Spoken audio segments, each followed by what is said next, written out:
Hi there, welcome back to our channel. My name is Kam Kompani, and as usual, I'm joined by my Spar&Brawl co-host Sam Danishvar. As some of you might know, he's a progressive, and I'm not afraid to say this in that video because I assume only progressives would come here and watch this video. Sam, before we even talk about the whole Medicare for all blah blah blah debate, is it fair to say that this Medicare for all debate was a YouTube debate?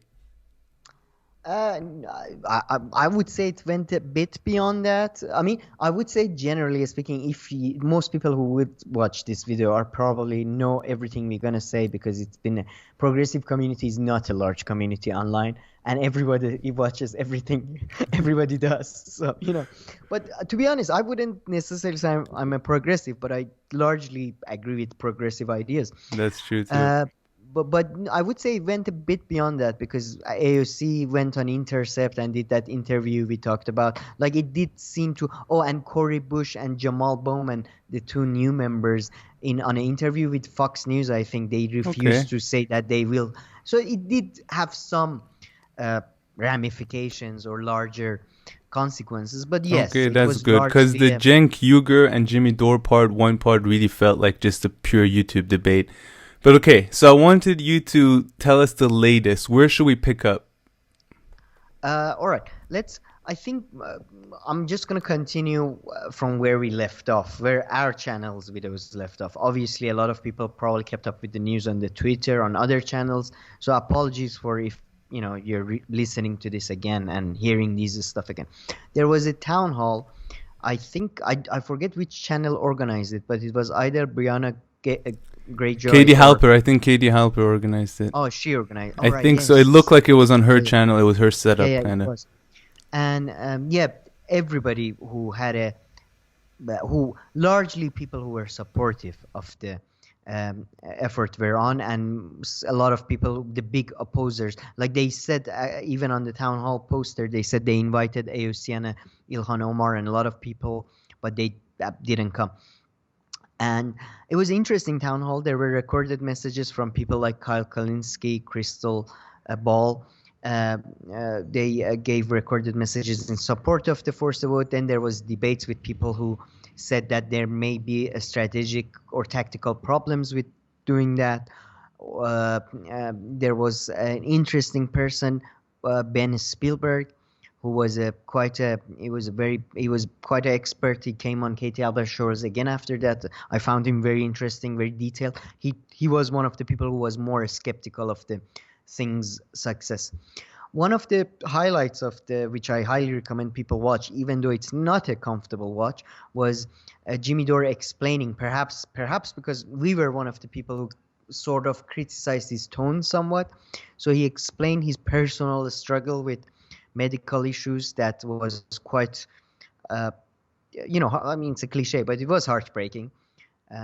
Especially, he's very. I mean, even though I don't like his tone, his honesty is. It's not many people would talk about money issues or health problems, and he talked about both. And he did say why he's so rageful. And again, I mean, I understand that I'm not in his shoes, so naturally I don't fully understand. But even though I don't appreciate his tone sometimes, that's more of my issue rather than his issue. I completely understand his rage. Sometimes I just can't take it because we had a few comments about that. So, but he gave a heartbreaking story about his struggles with health problems and explain why he's so full of rage about this. There were a couple of moments in the debates that the debates became a bit aggressive again because Jimmy Dore and others, they take it very seriously. But it was an interesting town hall. And while at this point, because the vote has taken place and we get to that, it may feel like a waste of time, but I highly recommend people watching it. It's interesting to see how the mechanics of, how at least in our circles, politics work and how different people in the left view things, because all of the people, in my view, most of the people at least, are honest actors, at least, even though they may disagree. But then, following that town hall, there were quite a few Twitter people, including Cenk, who retweeted or actually tweeted himself segments of the video and criticizing Jimmy Dore's tone and saying that this is a counterproductive tone. Then to be mostly online, I think most young people or most people active online are on Jimmy Dore's side, because most of the comments I saw on Twitter of Cenk was not in his support, was mostly in Jimmy Dore's support. Jimmy Dore also started tweeting. Basically, the war between Jimmy Dore and Cenk Uygur went to another level, and it's getting really personal. Cenk made a video, I think today or yesterday, about what we can do in terms of a strategy and all that. And in that video, Cenk clearly seemed to be, he was saying you shouldn't trust somebody who doesn't understand anything from politics, or who feels maligned because nobody goes on his shows to do the interviews with him, the people like he wants, like AOC doesn't apparently, or Bernie Sanders. They don't. AOC is especially hurtful because the first show she went on to was Jimmy Dore's show before she got elected. So the fight between the two got highly personalized, and Jimmy Dore accuses Cenk of getting money from Clintons and supporting NATO. And so the fight between those two guys got really, not really, but it got, it escalated and got somewhat dirty, you could say. Even Ryan Grimm, whom I respect him extremely, because I think he's one of the better, I never saw somebody explain internal American politics as well as Ryan Grimm does, but he also seemed to come on the side of Cenk, and he retweeted certain things that were negative about the town hall. So you can basically see there are three camps. There is the Jimmy Dore, you could argue Nico House, some other people's camp that are extremely rageful, and they are saying that people who didn't do the forced vote are are fakes, they are traitors, blah blah blah. There is the camp like Kyle Kulinski, Crystal Ball, who says that they made a mistake. They're wasting time. They're misguided. And then there is the Cenk segment that is wholly opposed to this strategy and says that it was a idiotic strategy to start with, because you have to get rid of pay-go first, which is a law that says you have to basically say how you're going to pay for something, that type of thing. One interesting thing in the videos was that both Cenk and Jimmy argues that if the vote for Pelosi hadn't succeeded, and his argument is that to become a speaker you need absolute majority, so more than 50% of the House to become the speaker. Cenk argues that no, you need simple majority. So if they didn't vote for Pelosi, there was a good chance that Kevin McCarthy, the Republican guy, would become the speaker. I recall a video from Brian Grimm actually that explained that no, you need absolute majority on Jimmy Dore's show. But I still haven't been able to find a specific, like a legal textbook or a specific constitutional amendment or whatever that explains that to me. So I'm really in the blind spot on that one. But that's basically what happened. Sadly, I mean, I'm not a big fan of Cenk Uygur in terms of content, but I do think I don't know, I don't see him as a sellout. I agree that he does push his channel a bit too much, and he asks for money a bit too often every video. But, I don't think he's a sellout. So it's a shame that these two people have gotten to such a heated debate, in my view. I don't know, what's your take? Yeah, no, definitely. So wanted to touch on a few things that you mentioned. First, starting off with the heartbreaking story of Jimmy Dore. I watched that segment too. It's on his channel, him talking about all the problems that he has and going bankrupt. And I mean, it shows why. I mean, he seems like someone who'd be passionate about an issue in that way, even if it hadn't, personally affected him. But yeah, and of course, then you see someone, remember how they had commented on our channel that, if we didn't have healthcare, we would also be this enraged and stuff. So yeah, you can see how Jimmy Dore would be further touched by this issue. Two things that are really not central to this issue, but I always wondered. So that whole Clinton money, 20 million, that Jimmy Dore has accused the Young Turks. Is there like anything? Is there anything there? Has there someone on a channel again on commentators said that it was mainstream, that there was an article that they accepted money from Clinton Foundation, whatever, and asked that person to share a link with us, and they haven't. Have you seen I anything about that? No, I recall a couple of years ago they raised 20 million to expand their channel and get more journalists and all that. I don't know if that's connected to that or if this is a wholly different thing. No, I know they had some relations with Al Gore's thing with when he had the free TV or whatever it was called, the Al Jazeera thingy. So again, I cannot officially confirm or deny the veracity of any of these. The NATO thing, he mentioned that Anna Kasparian interviewed the foreign secretary of state for during Clinton years, Madeleine Albright, and she said it's an honor. And to be honest, I hate her. I think she was an awful Secretary of State. But even if I was gonna interview her, maybe in the beginning I'll shake her hand, or you know what I mean. I'm not a big fan of Anna Kasparian's analysis, but I don't think you can criticize her intentions. And people get into. I understand that Jimmy Dore, Mr. Dore is he seems to be I mean, he's so, not that he's good, but he's so purely, he's stuck to his gun so much that he gets frustrated with people who don't, perhaps. But you cannot expect everybody to be that perhaps pure in every interaction in every segment. Although again, I 100% pretty much agree with Jimmy Dore's analysis on foreign policy and internal policy. It's just I don't think you can indirectly maybe mention these things. I don't know. But to be honest, to be fair completely, that's the point Jimmy Dore made in his video today. The fact that he raised the ruckus, the fact that he made it so sort of ugly, perhaps was the key that it became so big that some of these AOC had to do an interview to cover it. If you don't make it ugly, it seems they don't give a shit. So maybe he's completely right and I'm wrong on this issue. It's just something that maybe I don't have the guts or the ability to do. So I criticize others who can.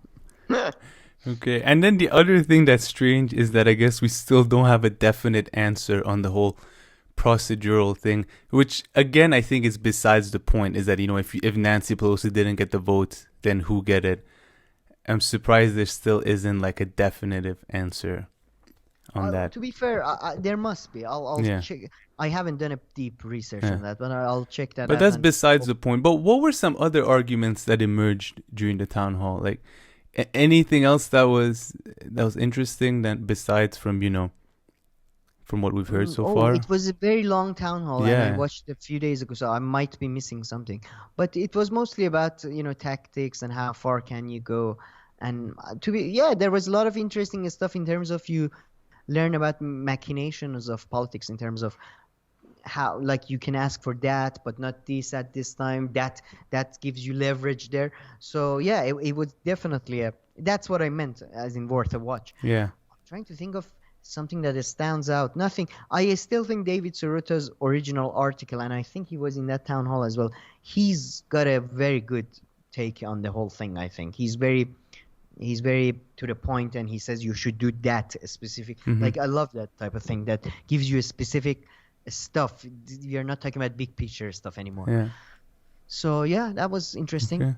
But and then what happened? What happened with force the vote at the end? At the end, let's give out the headline in the very beginning if you wanna just close down this video. They failed. They all the progressive voted present and voted for Nancy Pelosi. And it was very interesting. By chance I was awake at that time. It was very early here, and I saw a live YouTube host who was a fan of Jimmy Dore, who was commenting on the thing, watching it live and covering it live. And in the beginning, because of certain procedural stuff, perhaps to do with COVID and people voting from distances, or I still don't know what happened. And I watched a couple of videos. Nobody knows exactly what was the procedural issue.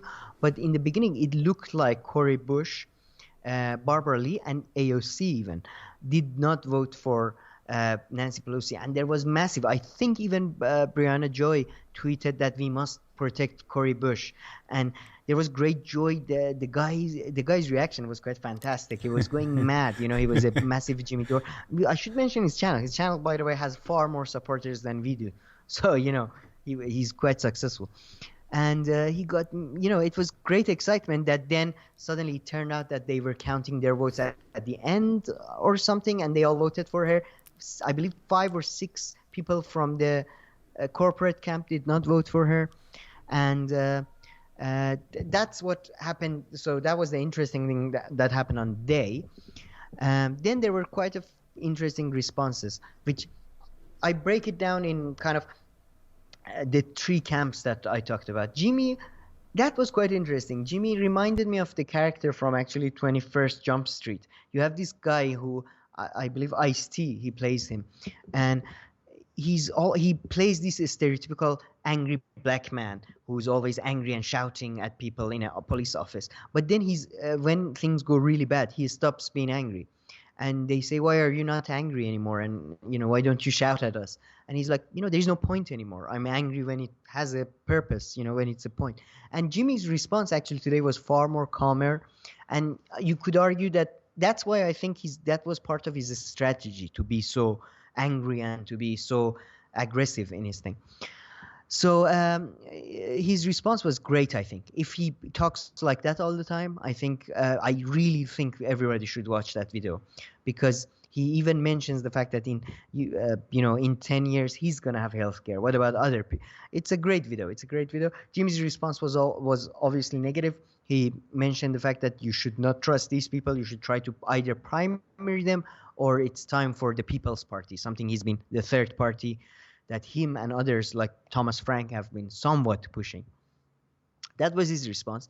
From the Kyle Kulinski, more moderate camp response, Kyle Kulinski responded saying that this was a disappointment. They've been wasting time for 2 years. They are misguided. They should react in a different way now. All that. Miriam Williamson, in a similar camp as Kyle Kulinski, said this was a huge disappointment. They walked all over the progressives.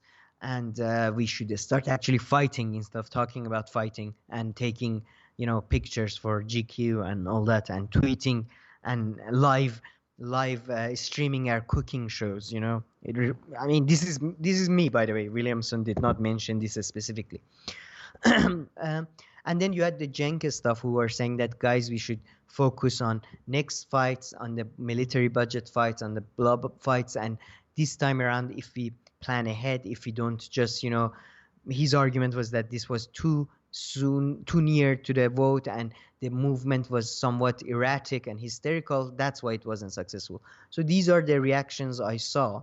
I haven't, to be honest, been able to see, there was no responses or reactions on this issue from the squad itself. But Fraud Squad, which was a hashtag I believe Jimmy perhaps started, but his supporters, he did a video called Fraud Squad, I think yesterday. That's been trending on Twitter quite a lot as well. And Cenk was quite upset about that, saying that this movement is leading to a divide within the party. And that's my biggest opposition to this, because it's a hysterical movement that started so late, and now because they didn't get what they want to destroy everything. I don't agree with him there at all. And I genuinely think, sadly, right now in politics, you have to get ugly, you have to get personal sometimes, perhaps, for people to, do something actually. And but these were the 3 different camps of progressives or left-wingers that responded to this issue.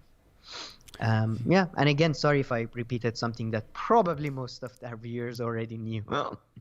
No, nice. No, it was, like you said, it was a long town hall and all these reactions left and right to see what happened. And I agree with you on the last one. Yeah, the thing of Cenk saying that this is divisive or anything. This is a more important issue, I think, to be divisive rather than, voting for lesser of 2 evils and all that, which were divisive. And they don't need to be to such an extent. They get kind of crazy about who is right, and I'll bet you anything I'm right, and these kind of things, and later on doing a video about how you were right. But yeah, and then It's just. yeah. Oh, sorry. Go ahead. No, go ahead. I want to touch on now how the fighting between Young Turks and Jimmy Dore kind of continues on Oh yeah. another subject about Assange. But yeah, please finish up.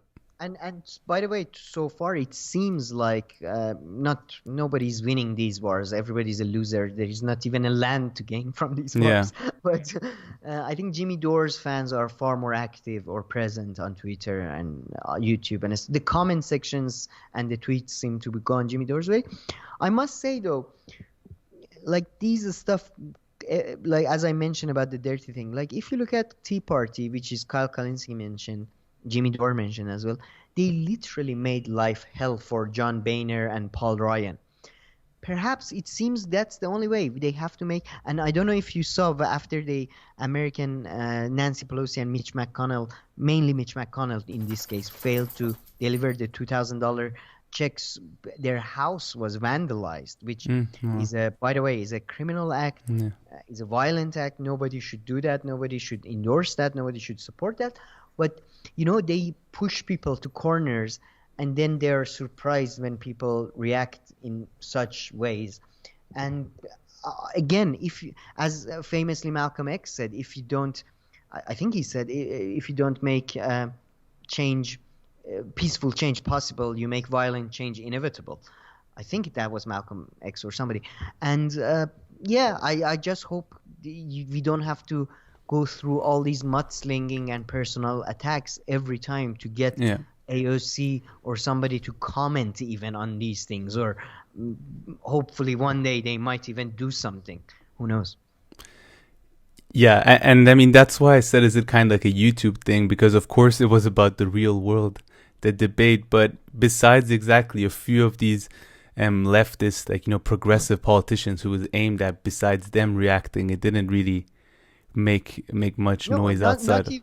Not even the whole squad responded. I mean, AOC was dragged into in the beginning, but then she was no longer. Omar apparently gave a bit of a head, like a thumbs up, but that didn't come. Or Bernie Sanders, Ro Khanna, nobody commented really. Yeah, no, exactly. Bernie didn't say anything. But just one thing about that thing you just mentioned about Tea Party and how they made life hell and things like that. But I'm just thinking that maybe you can't exactly copy all of their arguments, because left-wing arguments and right-wing arguments resonate differently in the United States. So you can't necessarily do what they did. They probably had it easier. I mean, pressuring from the right is probably always easier, no matter how far to the right they already are. They had the biggest advantage in the world, which is always in every war, political, real war, money. They had far more money behind them, than anybody in the left does. Even if we accept the fact that Cenk got money from Clinton Foundation is a joke compared to Koch Industries. 100%. Koch brothers cover everybody. So there is always that people tend to forget. Right has far more money, facilities, and their issue and what they talk about is much more closer, to mainstream U.S. politics and what they want. Yeah, because they shape U.S. mainstream. Exactly. Yeah, largely. Yeah. But they because they always say, why is right so unified and left isn't? Because they have more, in my view, because they have far more money and that type of thing. If it smooth things over. Yeah. No. Definitely there's that, and there's also the exact kind of issues that they fall onto. Their issues are not anti-business in that way, so they don't get backlash from giant businesses or business interests. And then but at the same time, on the positive side, the good thing about these type of fights perhaps is that, at least for people like us who are watching from outside, you get to know which people you trust more, or or have more in line with your thinking. And in terms of politician, it does show you which politician is at least a fighter and which one isn't. Let's forget about intentions and motives. At least which one has the guts to fight and which one doesn't. Yeah, 100%. Okay, but let's continue a little bit with this progressive gossiping. So today I opened up my YouTube and I saw that Jimmy Dore made another video about the Young Turks, and this time, saying Julian Assange is almost set free. So this was right before the news about today, him not getting bail. So it was about him not being extradited to the United States. So he won that on Monday, and it was like, why hasn't the Young Turks covered this and blah blah.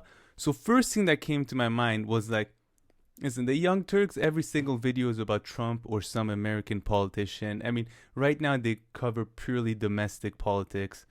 So in a way, this is kind of outside of their area. No, Not no, that no. that's an Wait, excuse. Well, Go it ahead. is. First of all, I think Assange is considered U.S. domestic policy because U.S. is bringing the suit against him. Yeah, it can be considered But that way. Yeah. I think the larger point, that's the problem with Jimmy Dore, though. He sometimes, in my view, it's the problem that he focuses too much on a single issue. Mm. But he could make a complication of videos that TYT did about Assange, did about Russiagate, did about Syria.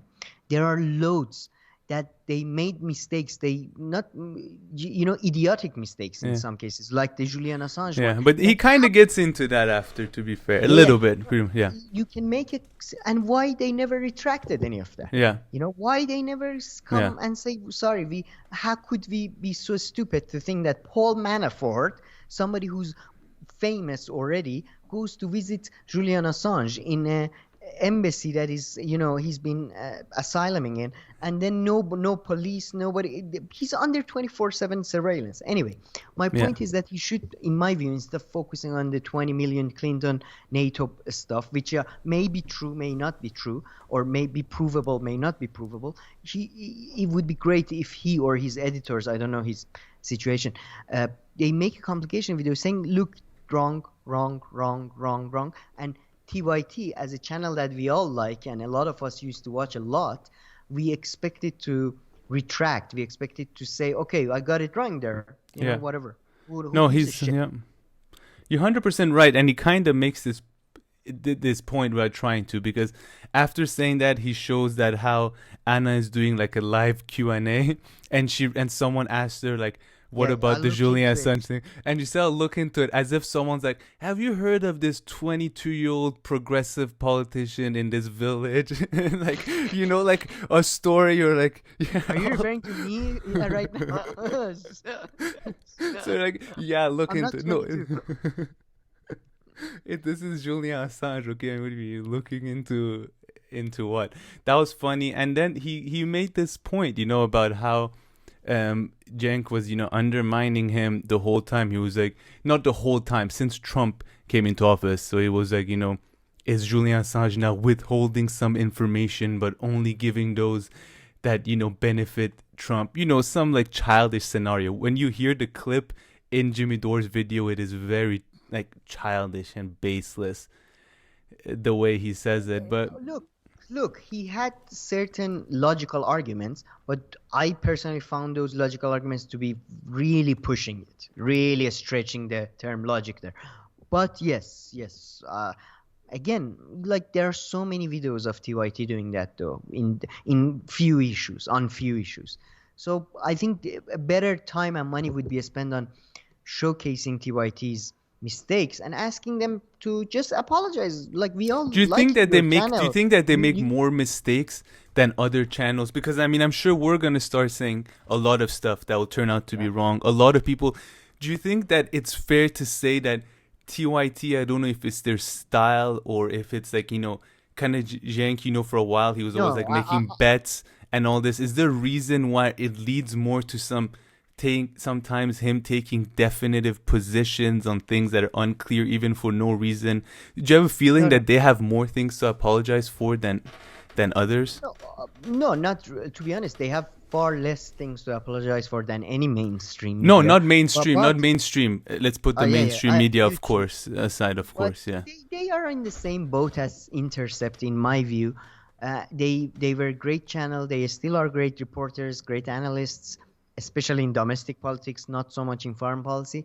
But especially Trump's election, Russiagate, really, they lost their bearings. They became hysterical, in my view, and that's natural. It happened to me when in Iran, when Ahmadinejad became president, I saw the same thing to happen to a lot of people. Suddenly, people they hated for many years, they love them now because just this guy was such a he brought out such a hatred in people that they turned to they went to their old enemies and they were like, oh, Mm-hmm. these guys are actually not too bad. And it's natural. It's not, again, just say, all right, we got it wrong. And yeah, fair enough. Trump is an idiot. Trump is that's Trump's strategy. It makes you crazy, and Yeah. you lose your original. You just want to tell him to shut the fuck up. And that might work against because you are becoming like him. You're becoming a rude asshole like him.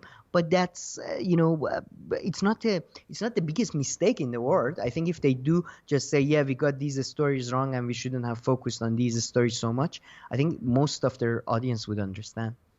Yeah. Yep. That makes sense. But okay, again, I mean, just to relate to my first original point is that since we started this channel, I've realized the focus that a lot of progressive channels have on just domestic US stuff. I mean, the Young Turks are case in point right now if you look at their channel.